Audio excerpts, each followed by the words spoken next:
Thanks so much for that, James. And hello, everybody. My name's Kirsten. I'm part of the marketing team at Florist Books, and I'm absolutely delighted to be surrounded by so many spectacular Scottish women as we celebrate this book, Spectacular Scottish Women.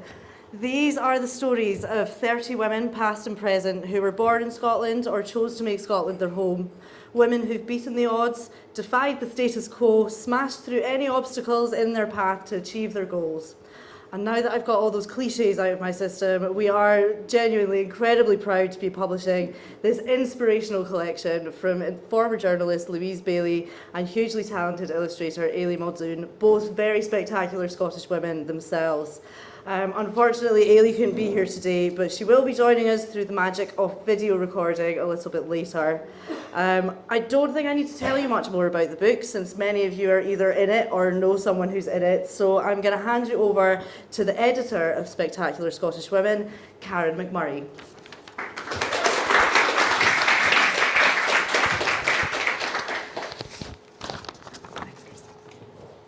Thanks, Kirsten.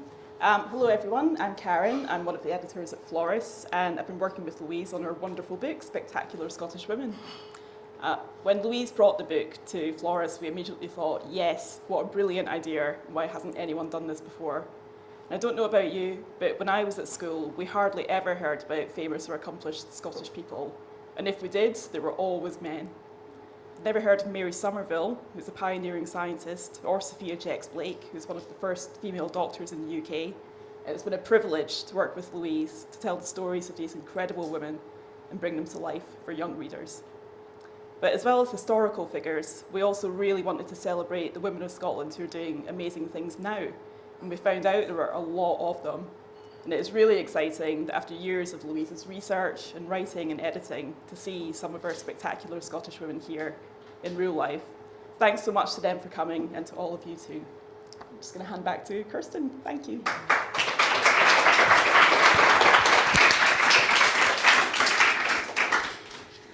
So Louise, over to you. Thank you. Thank you all so much for coming tonight. It's such a privilege to be here and to be launching this book in front of so many people. And as echo what Kirsten and Karen have said, it's particularly special to have so many of the women who are in the book who've made it along tonight. So a huge thank you for coming tonight. I started doing the book about 3 years ago, and it came about because I have two daughters who at the time were early primary school, and they liked that kind of biography style book. But when we were reading them, we noticed that there weren't really any Scottish women ever featured. So we just decided to do something about it, really. And I just started writing. I'd taken voluntary redundancy from the Sun, so I had the luxury of time to be able to write and research and interview women. And I was so fortunate because the first two women that I contacted about doing the book could not have been more supportive. One of them's here tonight, Rose Riley. So in the same week, I contacted Rose. Some of you might know Rose as Scotland's only World Cup winner. She won the World Cup for Italy, and she's a tireless campaigner for women and girls in sport, particularly football. But Rose is so much more than that. She's just an absolute amazing person, and it's been a privilege to get to know her. And she couldn't have, like as I say, couldn't have been more supportive. In the same week, I contacted a lady in America called Annette Lantos. Mrs. Lantos is Hungarian. She's lived in America for decades, and she spoke to me about one of the ladies in the book called Jane Haining. Jane was a missionary who left Scotland in the 1930s, went over to Budapest and worked in a mission with Jewish girls. When war broke out, obviously it was horrendous, well, the whole 30s, it was a horrendous time for Jewish people. It got worse and worse, and she was called back 3 times by the church to Scotland, and 3 times she refused to leave her girls. Jane was eventually arrested and on trumped-up charges of spying and sent to Auschwitz, where she tragically died 2 months later. Annette Lantos, who I mentioned, was one of the wee Jewish girls that Jane refused to leave. So speaking to Annette was really powerful and really moving, and what came across was the love that Jane had for those girls, Annette and her family still had for Jane to this day. And there's friends of the Lantosses here tonight, and it's really lovely for me to have that connection, that they've made it here tonight, that we've got a connection with the Lantos family. When I first started writing the book, knowing that Annette and Rose backed me on it and thought it was a really good idea, gave me the confidence to go out and just start approaching women and start researching. And when I first started writing it, what I really wanted was for every child that read the book to somehow see themselves reflected in the book, to be able to have a link with at least one of the women in the book. And that might be because they had a similar background, they had a similar upbringing, maybe they had the same interests or passions. And hopefully you'll see in the book that we've tried to cover such a diverse range of women. So if you're a child that likes sport, well, you can read about Rose, or you could read about Kaylee Hago. Kaylee's here tonight. She's a para-athlete, a frame runner, who holds, I think at the last count, 7 world records. She's also a campaigner for inclusion in sport, and she's just an absolute inspiration. Maybe you're a child that really likes science, so you could read about Mary Somerville and all her discoveries in the 19th century, all the way up to Laura Young, a climate activist and environmental scientist, whose work today is obviously crucial in fighting the climate crisis. Maybe you're really into music, in which case you might like to read about Evelyn Glennie or Emily Sandé or Iona Fife. Iona is a traditional musician who also happens to be a Scots language activist. Maybe you would like to read about Anne Lorne Gillis, who started off as a Gaelic singer, became a Saturday night telly superstar in the 1970s, changed tack and became a teacher, and then helped set up Gaelic medium education in Scotland. And one of the things I think that flows through the book is there's a theme of like activism and campaigning. And I'm delighted that Rosa Sally's here tonight. Rosa came to the UK, came to Scotland when she was 12 as an asylum seeker, and very quickly started campaigning with her friends from Drumchapel High School for better rights for asylum seekers, and made history herself by becoming the first refugee to be elected as a local councillor in Scotland. We've got another campaigner here tonight as well, Corrine Hutton. Corrine's story is absolutely incredible too. She lost her hands and feet to sepsis, and from her hospital bed set up a charity called Finding Your Feet to help amputees. She was the first quadruple amputee to reach the top of Kilimanjaro, and also has, I think, a medical first in Scotland as well, because she's Scotland's first double hand transplant recipient. So I hope that's given you a wee idea of the diversity and the variety of the women who are in the book. The book would be nothing without the illustrations, and it's such a shame that Eilidh can't be here tonight, because she's just done an absolutely incredible job of bringing the women and their stories to life on the pages of this book. But I'm delighted to say that in the best, almost like an award ceremony, although she can't be here tonight, she's done a little video for us, so I'll just hand over to Eilidh virtually.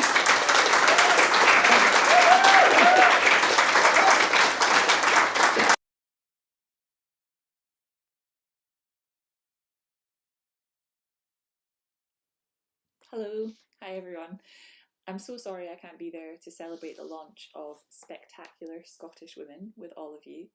It's been an absolute pleasure getting to know Louise and hear about her passion for bringing the stories of these women to a wide audience and to life with her incredible writing. And I was really looking forward to potentially meeting some of the women featured in this book. So I hope you're all having a wonderful evening so far. And please do have a drink for me. It was an absolute delight to illustrate this book. I've lived in Scotland my whole life. I grew up here, I went to school here, and I still hadn't heard of a lot of the women featured in this book, which just goes to show how important it is to bring these stories to as wide an audience as possible. And I learned so much while illustrating this book. So Floris asked me recently what the most interesting thing was that I'd learned whilst working on the book, and it was really hard to pick one thing, but I did find Rosa's story particularly inspiring and eye-opening. For instance, I didn't know that she was responsible for facilitating the fact that we now have every university in Scotland offering scholarship programmes of some sort to people seeking asylum. It's also really cool that Mary Somerville, who was one of my favourites to illustrate, I'll just hold her up, there she is, who I'd never heard of before illustrating the book, was a good pal and tutor of Ada Lovelace. So I love to learn about that connection there. And the book features so many spectacular women. One of the questions I keep getting asked is, who's my favourite? So this is really hard. But if I had to choose, I would have to go for Joan Eardley. She's been one of my favourite artists since I was a teenager, and I still find her paintings to be incredibly moving and inspiring. So I also think that Rose Riley's story is absolutely fascinating, and now having met Rose, I think I could listen to her speak all day about her life and her experiences, but I'm really in awe of her and everything that she kind of overcame, all the strength and determination she showed in the face of lots of obstacles to achieve some truly incredible goals and achievements in her life. So my first step when I was illustrating this book was to research, obviously. So that involved a bit of reading, lots and lots of sketching the women to find out how to communicate their facial expressions, their movements, that kind of thing, as much as I possibly could. I also thought about how to use colour to communicate the stories of each of the women in terms of like atmosphere. And for the book, my brief from Floris was to produce one illustration per story or biography. So this was a bit like creating a book cover per character, per woman, which is a fun challenge because you have to think about what to leave out as well as what to include. And you can think about composition, about colour, about facial expression, movement, pose, and also objects and symbols and pattern, and how all of these things can work together to instantly kind of communicate to the reader something about the life of the women that they're reading about. So some of the rough sketches changed a lot during the process of illustrating the book, and the final outcome is very different. Some stayed quite the same, but it was a collaboration throughout. So I would produce rough sketches, and then Floris and Louise would be able to discuss them together and might point out things that I hadn't noticed. It was a really, really rewarding process that I think has hopefully strengthened the illustrations at the end. So I hope that I have used everything at my disposal as an illustrator to do justice to Louise's writing and to the stories and lives of these incredible women. And again, I really wish that I could be there to celebrate with you all. It's a crowd of truly spectacular people, so have a great evening, and I hope to meet some, if not all of you, at some stage. Thank you. We're really honoured to have Eilidh as part of this project. Her illustrations are just wonderful, and we were particularly pleased at how good they look on cupcakes. If you haven't seen those yet, do remember to check those out. So we're going to go into a bit of a Q&A session now. I'll open up to audience questions in a minute. But first, Louise, there's obviously a lot more than 30 spectacular Scottish women out there. How on earth did you decide who to include, and were any of them new to you? It was a very difficult process. I think I came at it from, I think having previously been a journalist, you hear loads of interesting stories all the time, and I think you kind of squirrel them away in your mind, and you kind of, I don't know what for, but you think, oh, maybe I'll use that one day. And I've got a degree in history as well, so a lot of the women I'd heard about through my studying.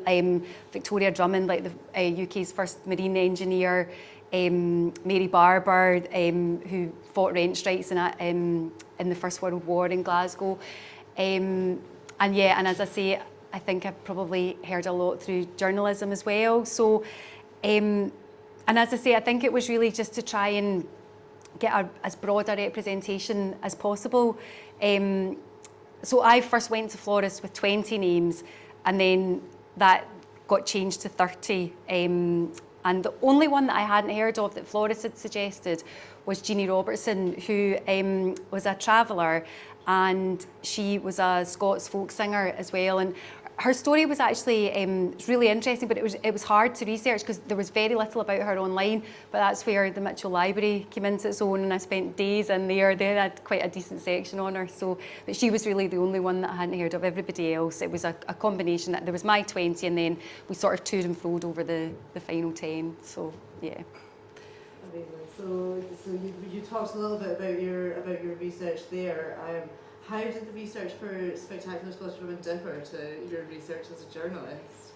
It was very similar in that I think the most important thing was speaking to the women and hearing from the women themselves or people who knew the women. So, for example, Jessie Valentine, she's no longer with us, she's a golfer, but I spoke to her best friend. So, and her best friend actually had already done a book on her, so she was wonderful to speak to. And most of the women were really happy to speak to me. And you know, I've had some amazing relationships now with the women that are part of it, and as I say, so many of them are here tonight, and it's lovely to have them here. But yeah, so the most important thing was to speak to them and hear their experiences, and then there's all the other sort of research, all the, you know, internet, online, libraries, newspapers, magazines, all that sort of thing. So the research took up a lot of time. It was time consuming. Imagine. Lots of research. So one more question from me, then we'll open it up to the audience. What's the most interesting thing you learned while writing the book? The book. Oh, which would you I don't know. A bit daft. About myself, probably learned that you can't do this yourself. You need to have a really good support team. You need to have wonderful people like Karen that you're working with that kind of keep your feet on the ground, or yeah, just keep you ticking over. And my family and friends have been absolutely amazing. And I won't bore you with the details, but I had an accident last year, and there was a bit of a recovery from that. And I could never have imagined how amazing my friends would be and how amazing my family would be. And getting back to the actual writing of the book, how amazing my husband was at getting the girls out and taking them to... I think every Sunday it was, right girls, we're off to Culzean. So there was quite a few trips to Culzean Castle to give me a day to just crack on with the writing. But yeah, you can't do something like this yourself. And yeah, as I say, the last year has been a real eye-opener, and I could not have asked for better friends, colleagues, and family. So I feel very lucky. And the best fact, actually, that I've learned from Spectacular Scottish Women is that the word scientist was invented to describe Mary Somerville, because prior to that, the phrase was man of science, and obviously she didn't fit that box. So yeah, so it was a philosopher at the time came up with the word scientist. So I think that's my favourite fact from the whole book. That's a great fact. Mary Somerville, absolute trailblazer. Yeah. So we're going to open up to questions from the audience now. Before we do, I'm just going to explain to you about our little furry microphones. These are just so that the people who are watching on the live stream via YouTube can hear your questions. So please wait until Suzanne gets to you with the little furry microphone before you ask your question. So, questions from the audience.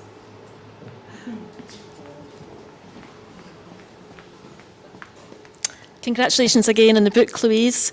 If you had to do a sequel and choose one to do a biography, who would you choose? Quite impossible to answer. Gosh, I don't know. I feel like it's similar to a question I asked Evelyn Glennie when I was interviewing her, and I asked her what her favourite instrument was, and she said, it's whatever one's in front of me. So I feel like it'd be really difficult to choose one. I think because of the relationship that I have with Rose, I think Rose and I would get on well doing that.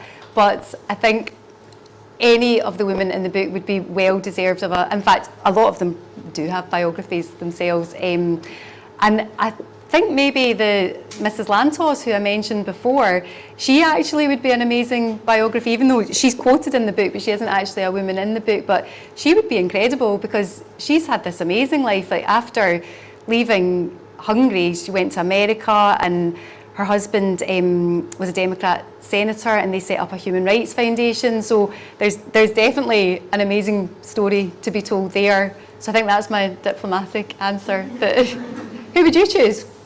Mary Somerville. Mary Somerville. Have you got a question? And the front stand.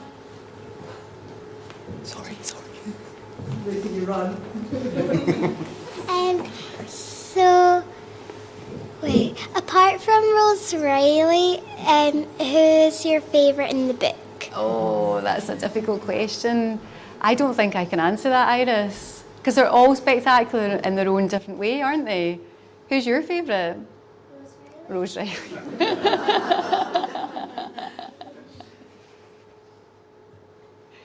got one from someone who's watching online. This is Oh, from amazing. Jenny Thornton. She asked, was the perspective of young girls as readers of the book an important part in the book composition process? That's a great question. Yes and no, because I was always very clear that it's not just a girls' book.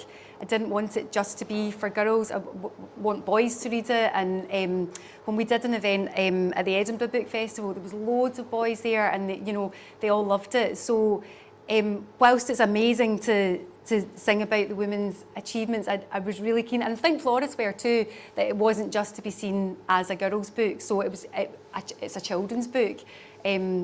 So I'm not sure how to answer that really. Sorry.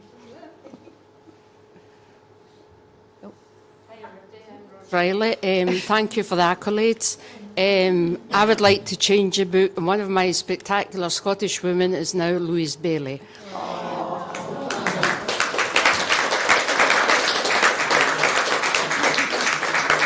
For the simple fact that I didn't, not because what she wrote about me or the other amazing woman, but I think she's an amazing woman within herself.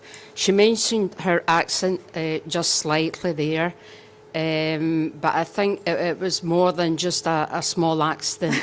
Louise was out running when she got wiped out with either a van or a car or whatever, and wasn't nearly here with us anymore. Sorry, kids. She just learned to walk again. She's on her feet. She's got her brace off because there's a lovely lady she wants to show her pins off now.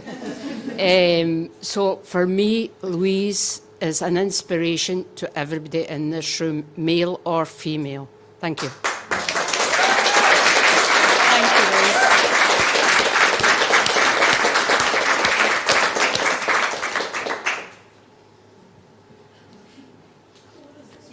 My question sounds a bit naff now. Thanks, Rose. I was just going to say, as an English teacher, what advice would you give my young aspiring writers? Oh, research. I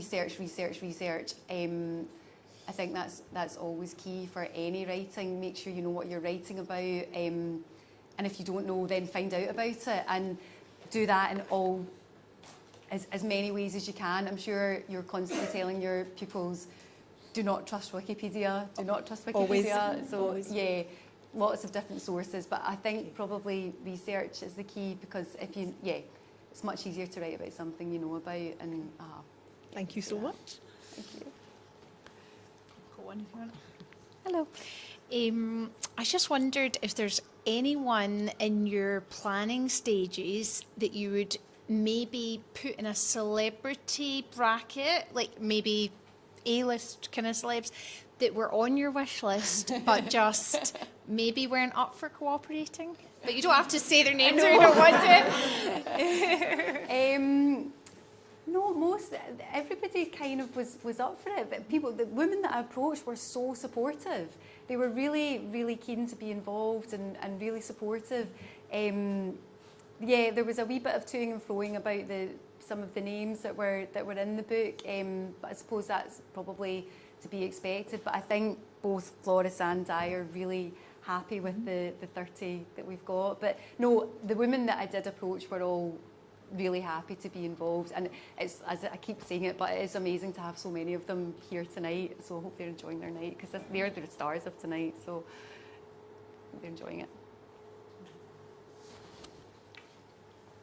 I just wondered, as a follow-on question from your sources question, did you find any big discrepancies between your first-hand conversations with the ladies and what had been printed about them?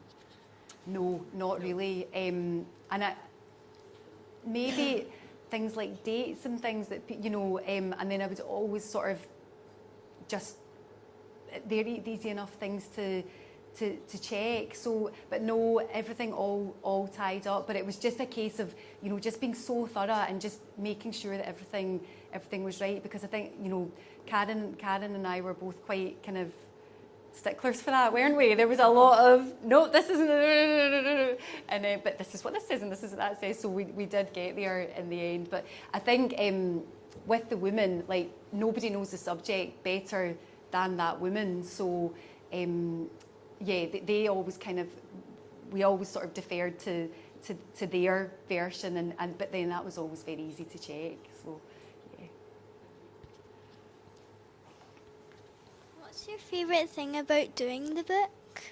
Sorry, I can't hear. Sorry. What's your favourite thing about doing the book? Oh, the favourite thing about doing it, I think seeing the end result.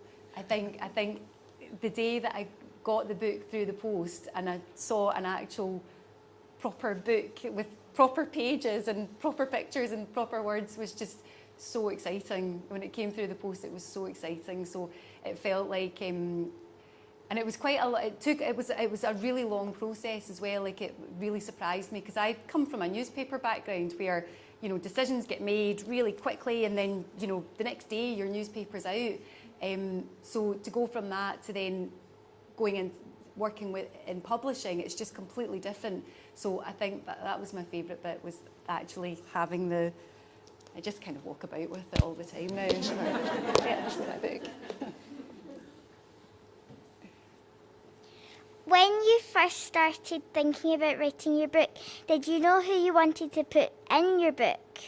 Some of them I did, yeah. Not straight away, but there was definitely some names that I was really keen that would be in there. And I think sort of Mary Queen of Scots, so she's the furthest back. She's the furthest back in history, and I think she was a really good place to start because she's probably Scotland's most famous queen, and she was a great place to start. So I knew that she would have to be in it. And then there was other names that I knew I really wanted in too. But then it was a bit of a process going along and deciding who would be in and who wouldn't be in. So who made the cut and who didn't make the cut. So yeah, but there were some names that I knew would have to be there, definitely.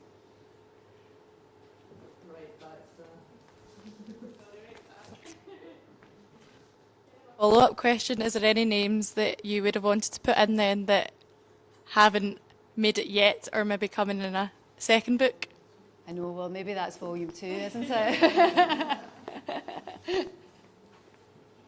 But yeah, there are, I mean, we could have easily had 50 women in this book, but I think that might have tipped me over the edge, to be honest. So I think 30 seemed more doable.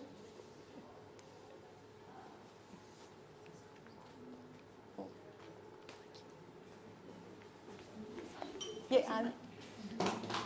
Thank you very much. Anne Lauren Gillis. I would like to add several hundreds of women, and I would thank you so much, Louise, for what you've done. But I would like to turn it back on all the women that I worked with, because you said I was a primary teacher very, very briefly, but I was actually working with the Gaelic Playgroup Association, and we managed to get changes for the status of Gaelic, which all the fine men with their political standpoints and all the rest of it, our standpoint was down on the floor of a playgroup.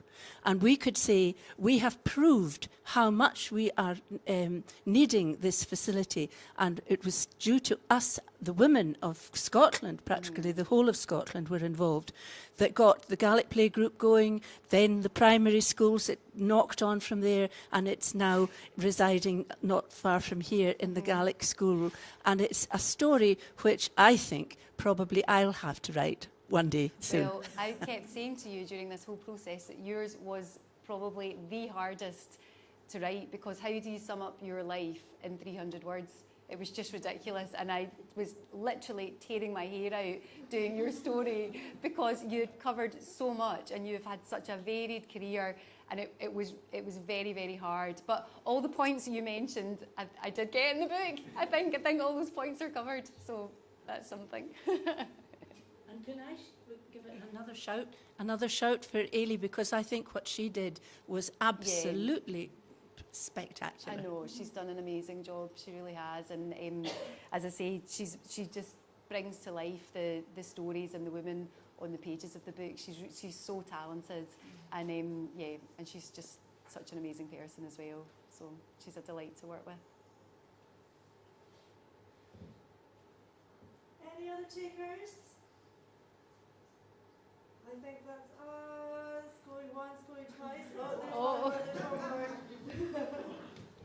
Have you got any words to inspire any future Scottish women writers? Oh gosh, I don't think of myself as particularly inspirational, but there are inspirational writers in the book actually. So maybe some words from Ali Smith or Jackie Kay might be better. But just write however you feel like writing, and I think don't be afraid to take on board criticism, not necessarily criticism, but changes to your writing. I think my very first news editor as a journalist is in the audience here tonight, and I'm pretty sure he would have made some changes to my writing back in the day. And obviously Karen and I changed bits and bobs of the writing, and my lovely boss now is here, and we chop and change writing. So I think that's really important, to be able to, don't be too precious about your writing, you know, be able to accept that if something's changed, it's normally for the better as well. So yeah, that's probably.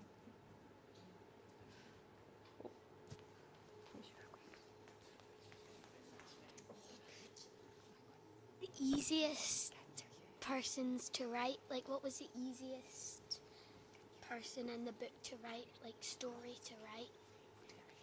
Who was the easiest person's story to write? Who was the easiest person's story to write? Oh, the easiest person.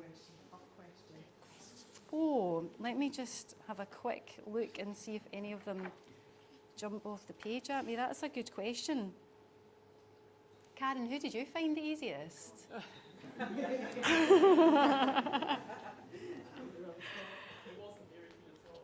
It definitely wasn't Mary Queen of Scots.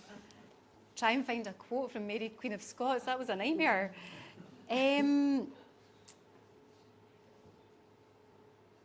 Liz McColgan was quite straightforward. There wasn't too much toing and froing about Liz McColgan. I think I knew her story really well because I was a huge fan of hers when I was growing up. So I think that probably helped. And I think Liz McColgan was probably the easiest to write. Yeah, she was the easiest. One more. Would you ever want to make a book ever again? That's a good question.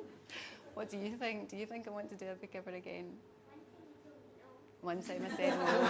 Maybe that was when I was having a really bad day. Maybe. Who knows? We'll see what happens in the future. One thing I've learned over the last year is don't make any plans, just wait and see where life takes you.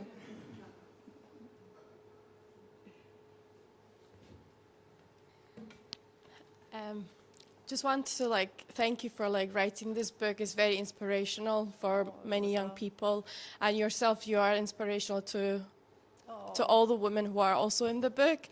I just want to say this is the audience is for children, which is great, and I think you're right that young people growing up not knowing much about Scottish women, so you've actually changed history for the future of women, and hopefully some young lady reading this book in the future will be writing about you in that book.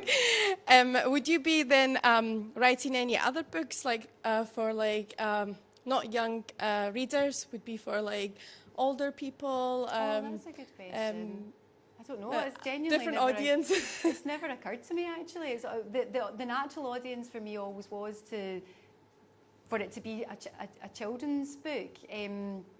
But yeah, potentially there's a place for an adult one, but I'm not sure that I would be the writer of that. Maybe somebody else. But thank you so much for your kind words, Rosa. That's so lovely. Thank you.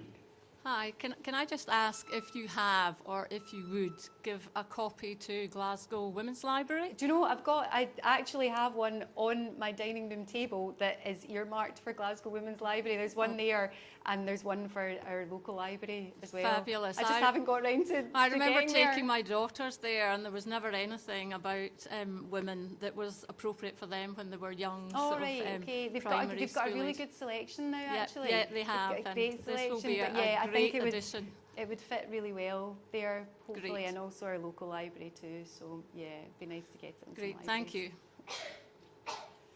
And we have actually sent one to Glasgow Women's Library. Have you? Yeah, yeah. Oh, We've been I in don't touch need to with send them. it then. Oh, that's great. Thank you, Sam. Right, I think that is about all we've got time for. Yes, Waterstones booksellers are nodding at me from the back. So, thank you so much for all of those excellent questions. Thank you so much to Waterstones, to Anna and James for hosting us tonight. Thanks to all of you for joining us, especially those of you who are either in the book or helped Louise with research. And finally, a huge thank you and congratulations once again on your spectacular book to Louise Baillie and of course Eilidh Muldoon as well. Let's have one more. Thank you.